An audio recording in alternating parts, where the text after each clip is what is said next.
the country or make the country more competitive? No, it's a great question that we spend a lot of time thinking about that. Of course, you may see from my background, I work in the financial markets before, and I know that Thailand sometimes is seen as a country with pretty good, relatively good macroeconomic stability, but low growth. So we want to change that story to a macroeconomic stability with transformation and new growth engines. And I think to do that, we need to, first of all, increase our investment in the economy. If you look at one of the structural weakness in Thailand is the demographic shifts. We are actually one of the older countries in the region. Our median age, I think, is around 44. To be clear, not saying that 44 is old by any means, but older relative to our neighbors. And so what you need to compensate for that shrinking or stagnating working age population growth is through capital and through productivity. And that's going to come from investment. And that's why one of the important goals for the government is to raise the investment rate in GDP from current rate of around 20 to 23% to closer to 30%. And to unleash that investments, we have three kind of pronged strategy. First is, of course, the public investment itself, but be very strategic in investing in infrastructure that will crowd in the private investors, business investors as well. Second is around FDI. And this is actually our strength. One of the, if you could say, silver lining that's happening is more fragmented world, and diversification is that Thailand has attracted a lot of foreign direct investment. Last year, application went up 67%. Which is at historic level. And this first quarter alone, it's already doubled. So that's another big opportunities that we can use to translate into upgrading our industries. If you look inside, you will see that a lot of these are in smart electronics, AI-related infrastructure, green economy, bioeconomy. So a lot of the new engines that we want. And the third pillar is a local corporate investment. When we look at the data, we found that actually Thai corporates do have money. They do have capital. That's kind of a lot of dry powder, so to speak. That can be deployed. They just need policy continuity, political stability, and clear policy directions, which hopefully that's what we will provide to them. So these are the three legs of that kind of investment growth story. In terms of FDI, one of the kind of Thailand's positioning has been strategic neutrality between the various powers.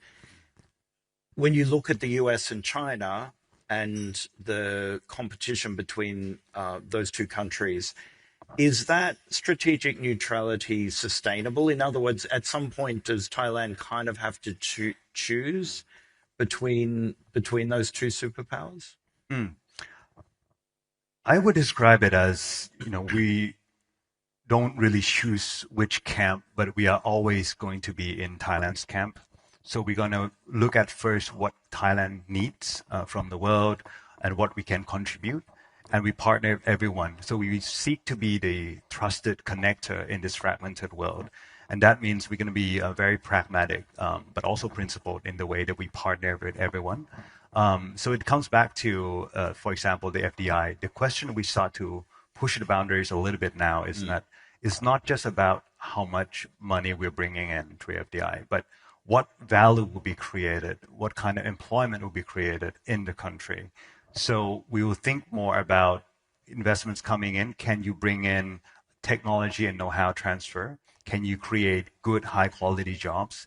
And can you create the supply chain of SMEs where we connected, providing parts and benefit from this kind of rising tide as well. So once you think about these things, it doesn't really matter too much which country it's from, as long as you can provide what we need for our next leg of growth. That's going to be the key. Certainly, China has become one of the main sources of FDI into Thailand. Is there a danger ever that you become over-reliant on one country? That's a great question.